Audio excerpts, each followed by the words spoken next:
For this week's Wellbeing Wednesday, I want to highlight the fact that so many people right now are just feeling tired, exhausted, burned out. There's so much that's happening in our lives.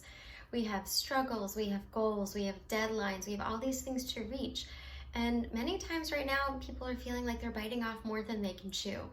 When that happens, we do start to burn out. We feel exhausted.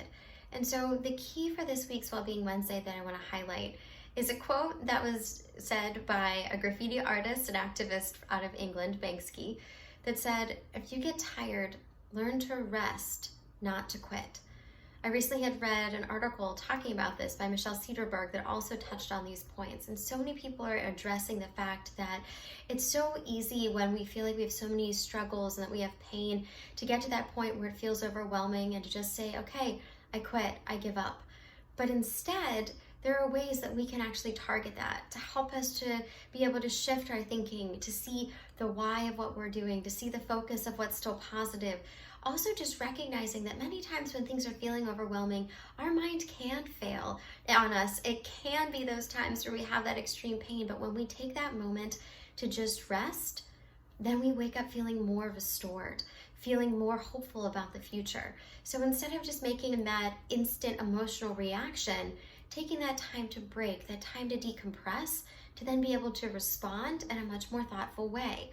We know that we're in a society where there's so much of this instant gratification, go, go, go now. And sometimes really to succeed, hard work does take more time. So it's recognizing the fact that maybe we need to look at small little bits and see successes along the way, see what we've been able to accomplish each step of the way, instead of just this black and white all or nothing thinking, where at the end of the day it's, well, I didn't accomplish it today, so nothing else matters, nothing else was able to happen. Additionally, thinking about the fact that with this busyness, we don't give ourselves those opportunities to break. We don't take a lunch break. We don't rest. Many times there are so many interruptions and other things that are happening throughout our lives that we are working through our lunches at our desks. And at the end of the day, we finish dinner and jump back in front of our computer. We wake up in the morning and we're in front of it even before we've had that chance to brush our teeth and get ready for the day because we feel that need to constantly stay connected. It's okay to take those moments to rest, which then afford us those opportunities to not feel like it is so overwhelming that we have to quit. Many times we know that it's important that our minds and our bodies need those breaks. If you can take a break even every 90 minutes, send a quick note, a quick alarm on your phone to just stand up, to walk around, to give our brains that opportunity to have that break, to give our minds a tech-free option for a second, and to make sure that we are prioritizing our sleep at night. That's the time when our brain has the opportunity to remove toxins, to really be able to beef up and support our memory and to take what we learned during the day from short-term to long-term memory.